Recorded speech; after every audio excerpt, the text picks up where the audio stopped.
Hello and welcome back to Doki Doki Literature Club. So in the last episode, there were lots of fights going on. Unfortunately, they're all about us. Kind of sucky, but it looks like friendships are starting to fall apart. And in the end, Yuri established her dominance over Monika in a really frightening example of female dominance.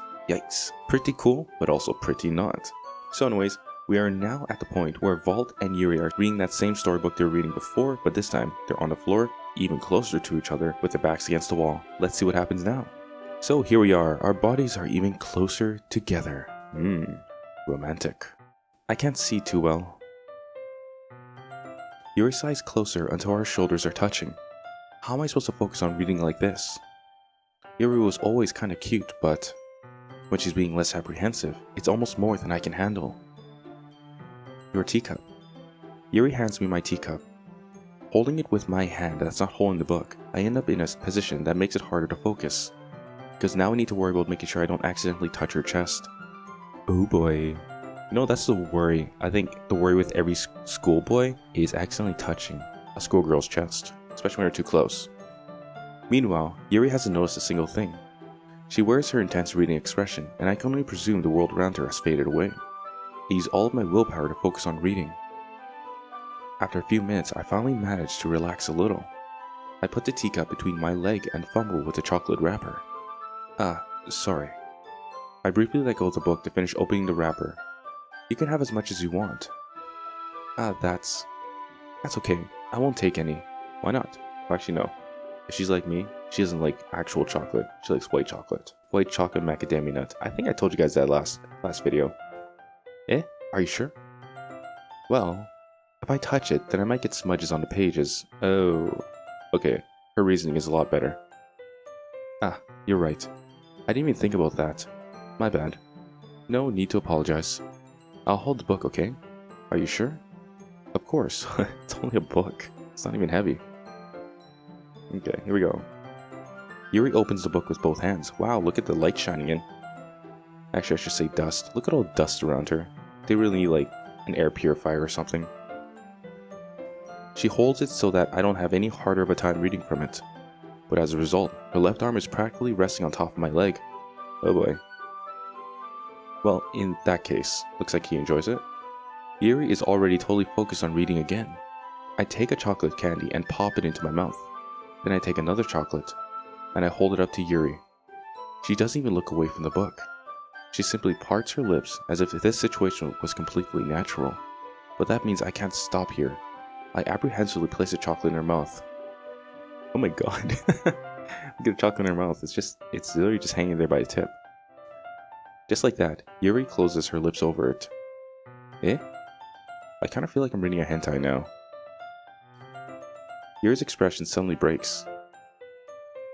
Did I just... Yuri looks at me like she needs to confirm what just happened. Well, it's a good thing it was a chocolate. Vault. Sorry. I guess I shouldn't have done that. Well, you were just helping. That's something friends do, right?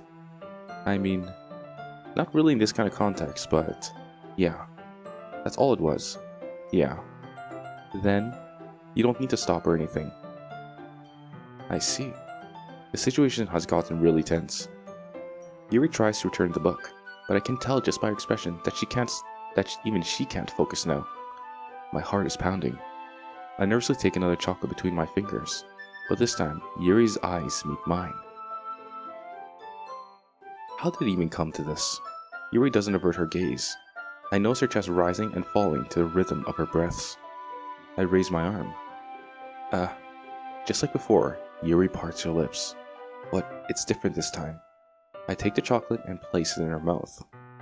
I feel her hot breath on my fingers. Well, that was just sudden stop. Way to kill the mood, Monika. Okay, everyone. Yuri jolts back. It's time to share poems. Good god. Yeah, she definitely killed the mood. Good going, Monika. Vault, you can help Yuri put away the tea stuff, right? Yeah, of course. Okay, thanks. The spell is abruptly broken. That's what I said. I'll take care of the cups. Yeah. Yuri picks up the teacups from the floor. I pick up the bag of chocolates. In the end, we hastily clean up without so much as a word between us. I get the feeling this is something neither of us will have the courage to bring up. Well, that was really an intense moment between Vault and Yuri. I still don't like the name Vault, but unfortunately I couldn't change it. I don't know how I can change it. Maybe we'll change it next time if we play this again. Okay, let's see. Sayori, Natsuki, Yuri, Monika. Who do I go first? You know what? I'll save Yuri for last as usual. Let's go with Sayori. I like this one, Vault. It has some nice feelings in it, but that's what's... Oh, she's so weird. I don't get it. Is she really depressed on the inside? Like, is her outward personality positive, but her inner personality is extremely negative? She's confusing me. I'm glad. Does that mean it's better than yesterday's? Let me think. I don't know. Damn it, Sayori. I guess I like them both. Hehe. That's not very helpful, you know. Well, I'm not very good at figuring out if poems are good or bad. But that's why I just go by my heart. If it makes me feel things, then it must be a good poem. That's a sound reasoning. I'm not sure that's exactly how it works. Then again, I guess conveying feelings is a pretty important part of this whole thing. Yeah, maybe. Honestly, I don't even know what kind of writing you like in the first place. Dark, negative... Apparently, that's the case whenever we start writing poems, she jumps for joys. Actually, her sticker jumps for joy. Anyways, let's go on. Yeah. Me neither. Why don't you at least giving it some thought? You want to write something for me? That's so sweet. Yeah, right. But you're always thinking about other people. You need to think about yourself once in a while. If you don't, you might end up getting hurt at some point. Well, I don't really know what you mean, but I'll try to keep that in mind. Well, whatever. Anyways, let's see.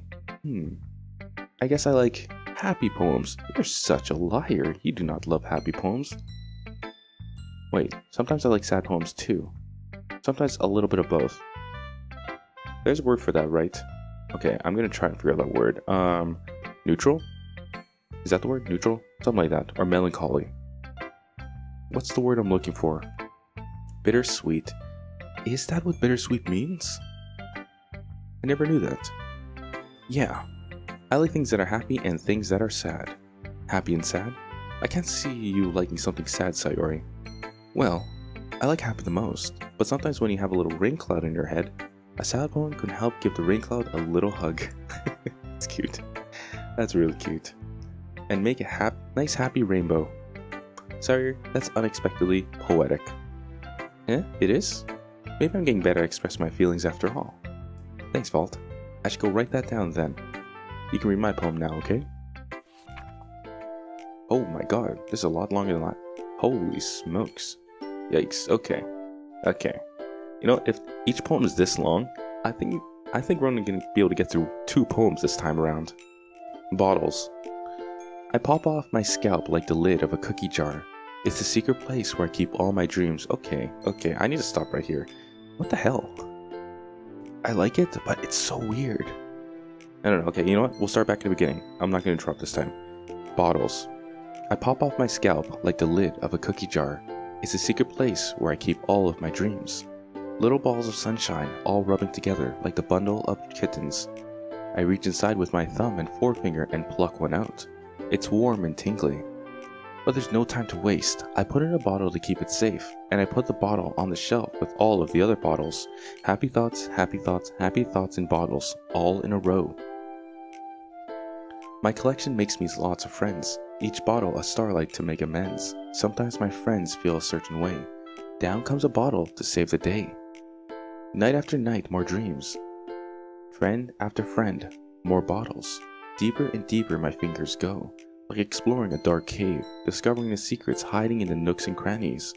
Digging and digging, scraping and scraping. I blow dust off my bottle caps. It doesn't feel like time elapsed. My empty shelf could use some more. My friends look through my locked front door. Finally all done, I open up and in come my friends. And they come in such a hurry.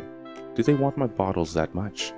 I frantically pull them from the shelf one after the other, holding them out to each and every friend, each and every bottle. But every time I let one go, it shatters against the tile between my feet. Happy thoughts, happy thoughts, happy thoughts in shards all over the floor. They were supposed to be for my friends who weren't smiling. They're all shouting, pleading, something. But all I hear is echo, echo, echo, echo, echo. Inside my head. Wow. That's deep. That's actually pretty deep. You'd expect that from Yuri. So I think she's writing about her own personalities, such as her positive personality that she tries to spin towards everybody else. Like if somebody's sad, she'll do her darndest to make them as happy as possible, but every time she gives out her own happiness, it's hollow, because it rings hollow inside of her, because all that's left inside of her is sadness. Giving all the happiness and staying sad. Man, that's sad. I guess you could say this poem was bittersweet, just like she said. Holy crap. Yeah, seriously, I said this. Well, I didn't say the exact same thing, but I meant the same. What I said meant holy crap. Sayori, did you write this? Of course I did. Didn't I tell you yesterday I was going to write the best poem ever? Oh, she did, didn't she? Oh, wow, okay, sorry about that. Yeah, but, I mean, I didn't expect something like this, coming from you. Monika taught me a whole lot, and I've been really in touch with my feelings recently. Interesting. I see that. It's almost kind of creepy. Creepy? Well, not exactly. Maybe because I'm so used to you being cheerful. Well, never mind. I'm thinking too hard about it. The point is, it came out good, so you should be proud of it. Ah, thanks. I feel like I was meant to express myself this way. It even helps me understand my own feelings a little bit better. Writing is like magic. You've gotten pretty passionate about this, huh? I hope you keep it up. Yeah, writing's the best. I'm gonna keep writing until I die. Good plan? Don't get ahead of yourself. Sayori's always had a habit of getting obsessed with something, before dropping it no more than a week later. Yeah, actually, no, you know what? Personally, I'm exactly the same way. Kind of. Not lately though, but I am generally that way. I wonder if this is one of those times, but seeing the passion in her eyes makes it hard for me to be pessimistic. Alright, so that was one very deep poem. I have no idea how much time I took reading that, but whatever the case, hopefully this video doesn't get longer than 50 minutes, but we are going to read Natsuki's next. Well, I can admit that it's better than the last one. Thanks. It's nice to see that you're putting in some effort. That's good. But I still don't like this at all. It's trying too hard to be serious. What do you mean by that? Poems don't need to be all deep sounding to express something. She said that in the last video when she was arguing with Yuri. It's going to just sound like you're forcing it, unless you really don't suck at all. Honestly, don't bother trying to write poems like this until you're on Yuri's level. Oh, wait a minute, so Natsuki actually thinks Yuri's at a high level of writing. Interesting. Natsuki stopped short all of a sudden. Oh, I think she just realized what she said. Don't tell me. Eh? You're not just trying to impress Yuri, are you? Oh. No. Never. I would never do that. What are you talking about? Keep your voice down. You know, Yuri would love this angsty. Just because she's a talented writer doesn't mean looks like I'm in trouble. Yes, you are, you fool. I somehow struck a nerve, though what I did is beyond me. You can't tell that she has a crush on him? Actually, does she have a crush on him? I always sucked at this kind of thing. I am so done with you. What? Natsuki shoves the poem I handed her back over to me. I don't get it. Take your stupid poem. If you wrote it for someone else, just don't show it to me. What the hell? What's going on here? Ouch, yeah, I feel the same way. This is what I get for letting a young girl step into my business. Unless I was a mind reader, I was destined to be in a world of pain from the start. At least Natsuki wasn't really the girl I was trying to impress in the first place. That's true. This time around. Okay, so that was actually very short, and for some reason we didn't get to read her poem. Oh wait, okay, I get it. She was pissed off, so makes sense. Alright, so this is the end of this. Hopefully it's at least 50 minutes. I wasn't really keeping track. I just kind of got into it. So anyways, thanks for watching. If you're enjoying this, why don't you go ahead and click that subscribe button and the notification button. As I said before, I will be releasing Doki Doki every Monday at 4 p.m. And if you're really enjoying this, you can check the links in the description for ways to support the channel, which will be wonderful. And I'll see you all in the next Doki Doki Literature Club.